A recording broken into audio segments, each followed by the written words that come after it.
की तरह आज हम भगवद गीता पढ़ेंगे। लेट्स सी भगवद गीता से क्या गाइडेंस आ रही है। सबको दशहरे की शुभकामनाएं। रामायण पढ़नी चाहिए थी बट मैं भगवद गीता ही पढ़ ली हूँ। आज हमारे पास में चैप्टर 5 का श्लोक 23 एंड 22 दोनों आया है। कल क्योंकि 23 हमने पढ़ लिया था तो आज मैं 22 पढ़ूँगी। ये ही संस्पर्शाजा भोगा दुखा योनाया इवते अद्य अंतावंता कौन्तेया न तेषु रमते बुधा। An intelligent person does not take part in the sources of misery which are due to contact with the material senses. O son of Kunti, such pleasures have a beginning and an end, and so the wise man does not delight in him. तो जो चीज़ें मतलब दुख दर्द देता है उन सब चीज़ों में एक इंटेलिजेंट मैन अपने मटेरियल सेंसेस के वजह से जो सारी इच्छाएं होती है जो कि बाद में दुख दर्द दे सकता है उसमें इंडल्ज ही नहीं करता खुद को।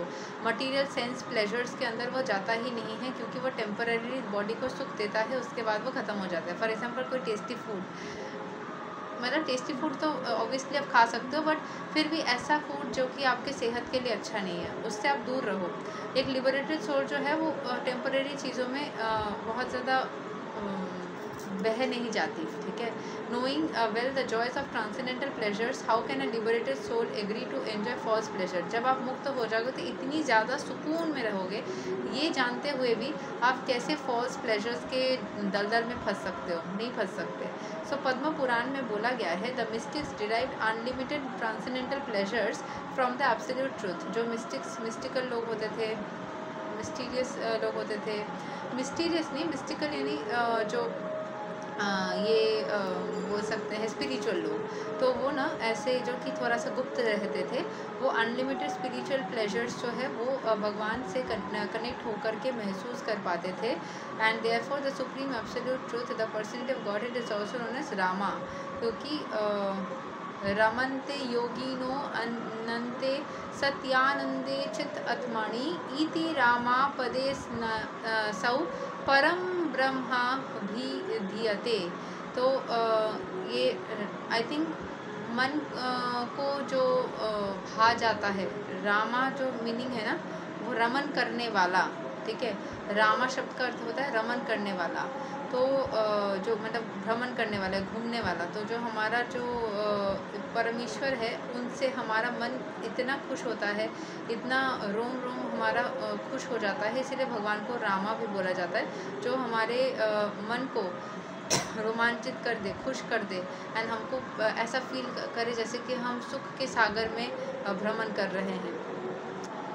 मैं अगर गलत समझा रही हूँ तो ज़रूर से कोई अगर इसकी सही एक्सप्लेनेशन को जानता हो तो मुझे कमेंट करके बता सकता है, क्योंकि मैं अपने समझ के हिसाब से इसको बता रही हूँ। बट मैंने जैसे कुछ महात्माओं के पॉडकास्ट से भी देखा है, सुना है। स्पेसिफिकली चित्रलेखा जी जो है, देवी चित्रलेखा जी, वो बहुत सुंदर तरीके से एक्सप्लेनेशंस देती है। तो उनके ही पॉडकास्ट में मैंने जैसे सुना था कि जो राम है वही कृष्ण है, जो कृष्ण है वो रमन करने वाला। तो हरे कृष्ण महामंत्र में राम एक्चुअली कृष्ण को भी बोला जा सकता है इंस्टेड ऑफ जय श्री राम, ठीक है। मतलब जो राम जी है उनके जगह कृष्ण भगवान को भी राम बोला जा सकता है क्योंकि वो है रमन, वो घूमते फिरते थे। तो हमारा मन जो है वो सुख के सागर में घूमता है और घुमाने वाले कौन है, भगवान है। तो वो इसीलिए मतलब जो हमारे मन में घूमते हैं और हमें सुख के सागर में घुमाते हैं तो वही भगवान है Ram. In the Shrimad Bhagavatam also it is said नायाम देहो देहा भजाम नरलोके कस्तान कमान अर्हते विद भूजाम ये तापो दिव्याम पुत्रका येणा सत्वाम शुद्ध येद यस्माद ब्रह्मा सौखाम तव अनंताम। My dear sons, there is no reason to labor very hard for sense pleasure, while in the human form of life such pleasures are available to the 2 liters hogs.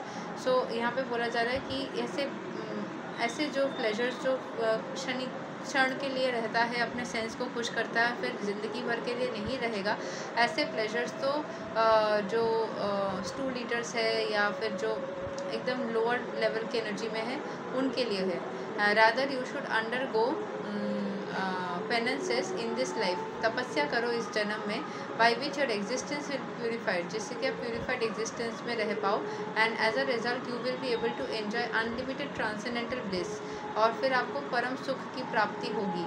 Therefore, those who are true yogis or learned transcendentalists are not attracted by sense pleasures. जो real योगी होते हैं उनको sense pleasures से कोई attraction नहीं होती है, which are the causes of continuous material existence.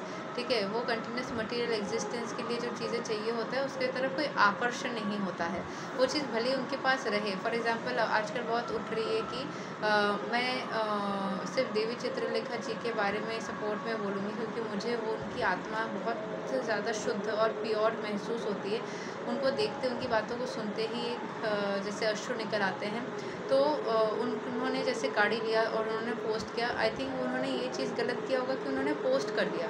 अगर वो पोस्ट नहीं कर रही होती तो फिर शायद इतनी बातें नहीं उठती कि जो संत महात्माएं होते हैं वो ना अपनी सारी गुप्त बातें या अपनी लग्जरी की चीज़ें दिखावा नहीं करते, पर उन्होंने पोस्ट कर दिया, उस चीज़ से दिखावा महसूस हो गया।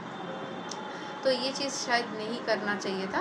बाकी इसके अलावा उन्होंने वो ट्रैवलिंग के लिए अगर कोई कार परचेज़ की है, एक कार अगर उनके पास में है तो कोई प्रॉब्लम नहीं है। लेकिन जो ट्रू योगीज होते हैं उनको इन सब चीज़ों के प्रति कोई ग्रीड नहीं होती कि ये चाहिए वो चाहिए, मिले तो भी ठीक, नहीं मिले तो भी ठीक। तो वो ग्रीड नहीं होती, तो उनके अंदर वो लालसा या ग्रीडीनेस नहीं होती, तो अंदर से वो दुख भी नहीं होता अगर वो चीज़ नहीं होता तो। आपको किसी चीज़ के प्रति आकर्षण ही नहीं है तो वो रहे ना रहे फ़र्क नहीं पड़ता, कोई चीज़ के प्रति आकर्षण है तभी फ़र्क पड़ेगा। सो the more one is addicted to material pleasures, the more he is entrapped by material miseries। जितना ज़्यादा आप मटेरियल चीज़ों के एडिक्शन, जैसे गोल्ड की एडिक्शन हो गई या फिर मतलब एक्स्ट्रा कंफर्टेबल लाइफ की एडिक्शन हो गई। एक बार अगर आपने कंफर्टेबल लाइफ लीड करना स्टार्ट कर दिया, उसके बाद आप कभी भी उस कंफर्ट जोन को छोड़ करके नॉर्मल लाइफ में जा नहीं पाओगे या फिर आपको कष्ट होगा।